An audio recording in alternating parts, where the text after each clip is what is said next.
Buy now, pay later has been in the news recently. And this is something that we need to talk about because it seems that our cousins across the pond have been using buy now, pay later to effectively pay for their groceries and some of their essential needs. And you might think this is something that we don't have to worry about here in the UK because, hey, it's in America, right? It's across the pond. Why should it be a concern to us that the Americans are using buy now, pay later for their grocery shopping? But you would be wrong. And I do want to talk about this in this video. We'll talk about how buy now, pay later actually works, the need that it fills, and why it's so attractive. And we'll also talk about why it's so beneficial to the businesses. And we're going to talk about that specifically because we have to address consumerism and this idea that buy now, pay later, you can pay for it, you can buy it now, pay for it later on. And it feels like you absolve yourself of any responsibility until that future day. But let me just share this clip with you from the US. This is 23 hours old. It literally came out yesterday. What might shock you is the demographic of people using the buy now, pay later service over in the States. Listen to this. Okay, this is what we were talking about before we went to break. Food. The cost to feed families is so high that more Americans are taking out short-term loans just to buy their groceries. They're eating now and paying later, but many are then missing payments on that very bill. Xavier Walton is here with us. Xavier, I'm trying to wrap my head around this one. You know, people get to the checkout line, they skip the coupons, they skip the credit card, and they go right to pay later. How does this work? Hey, Marky, good morning. I guess coupons are just a thing of the past. Honestly, it was a bit shocking to me, too. And then I started looking at the data from LendingTree and their survey. A little less shocking, still a little surprising, though. But let's get into the data. Let's talk about who is actually using this buy now, pay later loan or this option to actually buy groceries. When you stop and think about it, I mean, we're talking about American consumers ages 18 to 79. So everyone's sort of feeling that financial pinch, if you will. About 50% of people who participated in this survey said they use buy now, pay later or BNPL services with financing companies. Within half of those surveyed, 25% said they were using buy now, pay later loans to buy groceries, which is actually up about 11% from last year. But who exactly is using these installment payments, right? Well, here it is. The survey showed that men more likely than women. And then the younger you are, the more likely you are to use this borrow now, pay back later sort of scheme, so to speak. 64% of Gen Zers say they have used one. Looking at older Americans here, only 29% of baby boomers ages 61 to 79 say that they have used the buy now, pay later options. So that gives you an idea. Now, I find the stats there very, very interesting. So the age group broadly, 18 to 79. Typically, with these types of things, you would see a concentration within a particular age group. But 18 to 79 almost tells the story that there is perhaps an underlying issue. People are struggling across all of the age groups. Now, when they get into like the main demographic numbers themselves, 64% of Gen Zers are more likely to use it. 29% of baby boomers have used it. And I do think that that is a generational thing. It is I guess, a perception thing of how easy things are to use and a shift in perception of how we consider debt. I think baby boomers see debt and the use of debt very, very differently to baby boomers of the new generation these days. And that in itself is a huge conversation.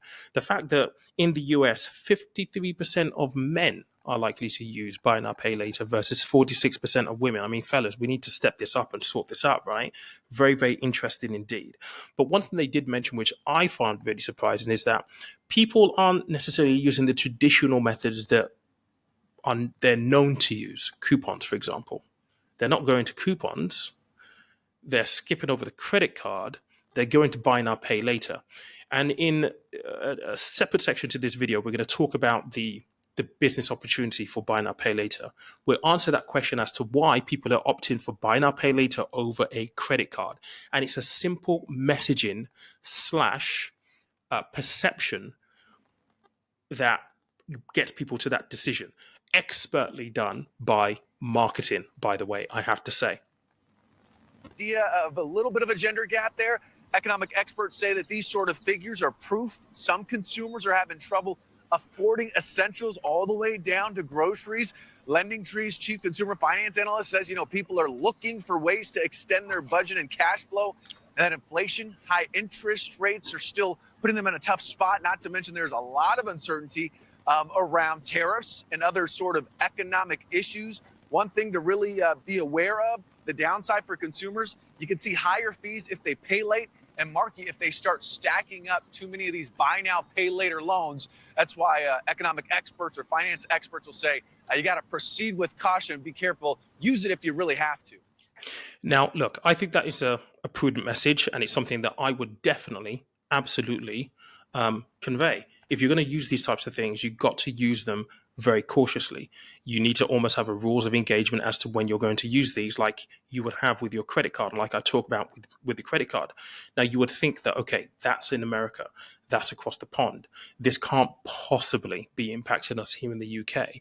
But actually, you would be wrong. So there is some research that I was doing prior to prepare for this video, and we can see, I'm going to read some data points out to you. It says here approximately 11% of UK consumers have utilized buy now, pay later services to purchase groceries. And that figure escalates to 35% amongst frequent buy now, pay later users. Now, the idea that we're using buy now, pay later for groceries in itself is quite profound. We need to have a real conversation around why that is happening. It is no secret as to why that is happening. Inflation, the price of goods going up, energy, council tax, electric.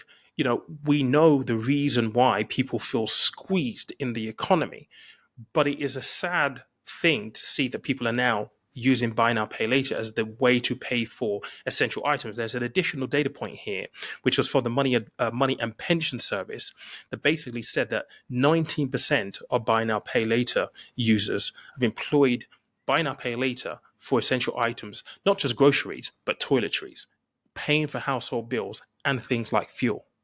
I mean, that's pretty damning. It's pretty mad when you think about the scheme of things. And there was a story in the news last year, and I do want to share this with you. This is from December. It was in The Sun, right? And this is, I guess, a prime example of the perception of buy now, pay later, and perhaps a misunderstanding or a lack of understanding, I should say, is probably the more appropriate phrase to use, of how these things work as financial instruments. Let me just share this screen with you because I saw this and it really did kind of bring a lot of thoughts to my head around the position you have to find yourself in to get to the point where you find yourself in this situation this article is describing here. So, jingle hell, I'm on Universal Credit and using Kalana to pay for Christmas, but I'm terrified. Now, this bit is the bit that gets me because there's almost duality in this headline, right? I'm a Universal Credit, so that's one situation right there. You're going to use Kalana, so clearly you know what it is, you know the implications of it, and the fact that you're terrified says to me that we fundamentally have an issue of perhaps societal pressure on young people. Now, this is a young woman. She's 22 years old. She's a single parent. She's on, obviously, welfare. And she finds herself in a position where at Christmas, she needs to buy Christmas presents, maybe for her child, for family members, and she has to use Kalana, buy now, pay later, to do that. Now, if I were to be really, really kind of like straight down the line, strict, financial head on, financial expert, really giving it to you two barrels, I'd be like, listen, cancel Christmas. Why are you going into debt for Christmas? But again, social pressure, right? She's 22 years old. When I was 22 years old, I knew that I would always want to kind of like save face. I didn't have the audacity, the courage to be like, I can't afford to do something. And it's really, really sad to find yourself that you might be in a situation like her where she doesn't feel comfortable telling family members or asking for help from family members because she's strapped for Christmas. And I think if you find yourself in a position where not only can you don't have the ability to say it, but if you did garner the courage to say it, if you had people around you who who effectively said, well, oh, you know what, you're not going to get us a Christmas present because you're skint. That's outrageous. Then I think you need to change your circle altogether. But I do think we live in a world just like that, unfortunately. And this is just the prime example of how prevalent. Why is buy now, pay later the go to? Because it gives a sense of independence. It gives a sense of you don't have to ask your friends and family. It's something that you can deal with, you can handle, you can apply for it, and it's your problem to deal with later on, regardless of whether you know how to deal with it. I find that really, really scary. Now, I did say that I wanted to talk a little bit about how buy now, pay later has been expertly marketed to fill a void. And for this, I'm going to play you a clip of a video that I found on YouTube, which essentially just highlights the case for buy now, pay later quite eloquently. And it gives you kind of like the positioning of how this is seen from a market opportunity point of view. So, once I load this clip, honestly, marketing and how we perceive things, you have to start questioning how susceptible we are to marketing, the images, the messages that we get sent every single day. Because when you think about it, what we're about to kind of like talk about is quite scary because it's very easy to feel then manipulated. Listen to this. But in order to see how this new payment method translates into a real market opportunity over traditional forms of payment, we need to understand how buy now, pay later positions itself within the payments market. The payments market is based on a fundamental dilemma that all consumers face, which is the need to balance their inflow of income with their outflow of expenses. This represents an inherent challenge because the time at which consumers incur expenses doesn't often overlap with the time when they receive their income. Typically, consumers receive their wages twice a month. However, consumers incur expenses like groceries, rent, or transportation costs at various points throughout the month that they can't just hold off on consuming until they get their next paycheck. So consumers will naturally look for a way to bridge this gap. Economists refer to this as consumption smoothing, which describes consumers' desire to have a stable pattern of consumption between periods of high income and periods of low income to obtain more stability and predictability. And this phenomenon led to the rise of the credit card industry, who recognized that consumers' desire to have a stable consumption pattern created an arbitrage opportunity. Because by providing consumers the funds needed to bridge the gap between their current expenses and their next paycheck, they could charge interest for providing this liquidity. But buy now, pay later positions itself as a middle ground between paying in cash up front versus taking on debt via a credit card. Because unlike paying with a credit card, buy now, pay later doesn't include any fees, so you pay the same amount that you would if you opted to pay using cash or a debit card. On the other hand, it has the let me advantage finish of this not having sentence. to pay the full price of a good up front that paying using cash or debit requires. Now, look, this is why I talked about marketing.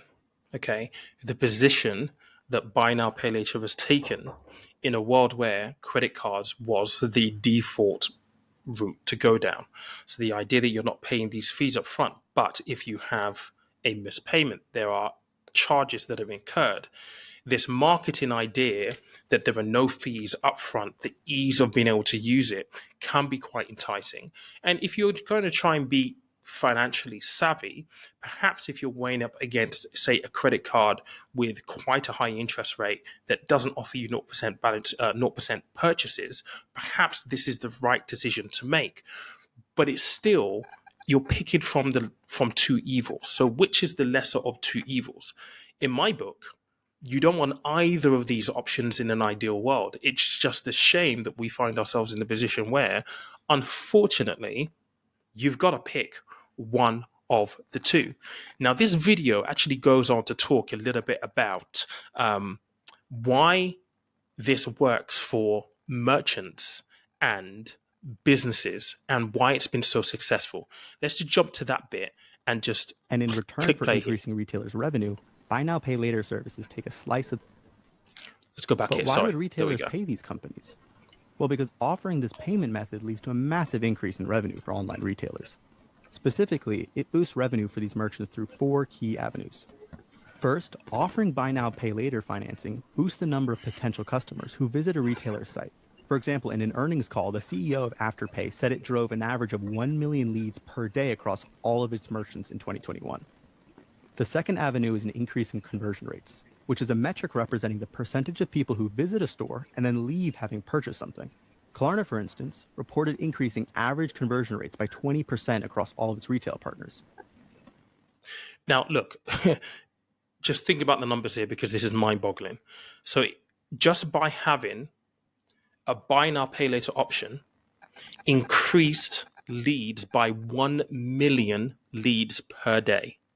So it's 365 days in a year, especially if you're buying online. Business is always open. That's potentially 365 million additional leads. And Kalana is saying that they had increased the average conversion by 20%. Now, think about what the average transaction value might be. Let's call it 10 quid. You just do the maths. This is a lot of money. So when you think about paying up, buy now, pay later through any of the providers that are there, this leads to a very, very important conversation around how susceptible we are to, number one, the marketing, and how, to a certain extent, I don't want to use the word manipulated, but manipulated almost feels like the right word to use in this context. But how easily we're being led into making financial decisions without really considering the big picture. It feeds very much on what we want versus what we need. Now, in the context of this video, we're finding more people using buy now, pay later for the needs, which is a tragedy in itself. But let's carry on with this section here because there's more data to come. And third, the service increases average order value, which is the average dollar amount spent each time a customer places an order on a website or mobile app. One study showed that Affirm increased average order value by 85% across its network of retail partners.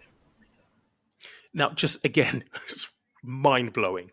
So 1 million additional leads every single day. Call it a full year, 365 million leads through the year. Conversion goes up 20%, but the average order value increases by 85%. That is simply a function of people clicking on things that they like the look of and think, oh, fantastic, I can buy this and pay this later on. Now, obviously, it doesn't take into considerations the fact that some people will send things back, but still, this is getting people to spend money that they wouldn't have ordinarily spent if the option was not available to them. And lastly, buy now, pay later increases the probability of repeat purchases, because once a customer realizes that a site offers buy now, pay later, they're more likely to return in the future. For instance, Zip has been shown to increase probability of repeat purchase by 80%. So, look, what we're seeing here is that for businesses, this is a win-win-win all the way around. Increase in leads, increase in conversions, increase in the average order value, and then an increase in repeat customers. So effectively, you are almost creating an ecosystem where you are almost guaranteed that people are going to come back, spend more money, and all the while, whilst it's being funded with a buy now, pay later, which is effectively debt, the profits of those companies will be healthy because of human behavior. And this is something that I do want to talk about because oftentimes when I talk about, behavioral psychology, it's something that people glaze over. It's extremely important that you are aware that a lot of these brands, whether you're shopping in store, shopping online, everything is positioned where it's positioned for a reason. When you walk into your Tesco's or to your favorite fashion store, there is a reason why when you walk in the front door, they have an item on the right and it's there. It's there for a purpose. Oftentimes, it's something that might be a new kind of like product. It might be one of the most expensive products because human psychology tells us, so the first thing we see, we might actually like that. We're already in the mood to basically spend. So it increases the likelihood that we might actually pick up that item. And so it's really, really important to understand that all of these companies, every single one of them, you name them, they intimately understand how the human psyche works. And they intimately understand how to get the best outcomes for their business based on what they know about human psychology and how we make decisions. And we have a responsibility to be aware and to be strong-minded enough not to capitulate to those tricks and those tactics that are only designed really to make you part with your cash so that their profits increase and they can pay money to their shareholders. And this is a very nuanced conversation, by the way, because now we can start talking about, well, you should be invested in some of these companies, right? In a Tesco's or a Sainsbury's or an Audi, or whatever it might be. If you're into luxury goods, maybe a LVMH, you might want to be invested in those things because you can be a consumer, you can also be an investor. But what are most people? Most people are consumers. Most people do not invest in these companies. And so it's a double-edged sword, but it comes with an air of awareness for you to be in a position where you can consciously be thinking about this stuff, saying, okay, we all need to buy things at some point in life, right? But that consumer decision, that decision to buy something driven by necessity is one thing. The decision to buy something purely because we want it is a completely different thing. And you've got to be strong enough to know the difference between the two. You also have to be wise enough and intelligent enough, aware enough to know that, okay, if you are going to spend money in these things, you might as well be invested in those companies as well. So you get some kind of financial kickback for your commerce. And unfortunately, we live in a society where we are just consumers, and not a lot of people actually think about how they are being manipulated into parting with their cash. There is also a big conversation to be had around simple budgeting, understanding budgeting, financial management, the boring stuff that nobody really wants to listen to, but is a fundamental thing. You mentioned it in that part of the video where you talked about what was it? Consumer smoothing, consumption smoothing. Consumption smoothing becomes an issue debt-wise when you don't know how to manage your financial assets for the month. So how much money you have coming in and how you're going to deploy those things for the things that you need. I mean, I can talk about this because I was terrible with money when I was 18, 19 years old. I was homeless because I didn't understand that I needed to pay rent and I didn't know how to budget. So I got paid. I was being paid fortnightly at that point. Got paid, spent all the money, didn't have money for rent. How stupid, right? We have to learn these things. And I feel like society is still very much behind. We don't have that education in mind. I try to do my bit here on YouTube, and lots of other creators try and do their bit as well. But there's still some distance to go. I'd love to know what your thoughts are on this, because I find this really, really fascinating. I find it also quite sad that people are now using buy now, pay later for the essentials. We should never be in this kind of situation. And whilst it's happening in the States, I don't feel as though we're too far behind in the UK. And something needs to change, something needs to give. But I'd love to hear your thoughts on this. Let me know in the comments whether you agree, disagree, whether you feel like I've maybe missed something, or you've come across maybe or thought of a perspective that I've missed. Please do share it in the comment section down below, and I'll see you next video. Cheers.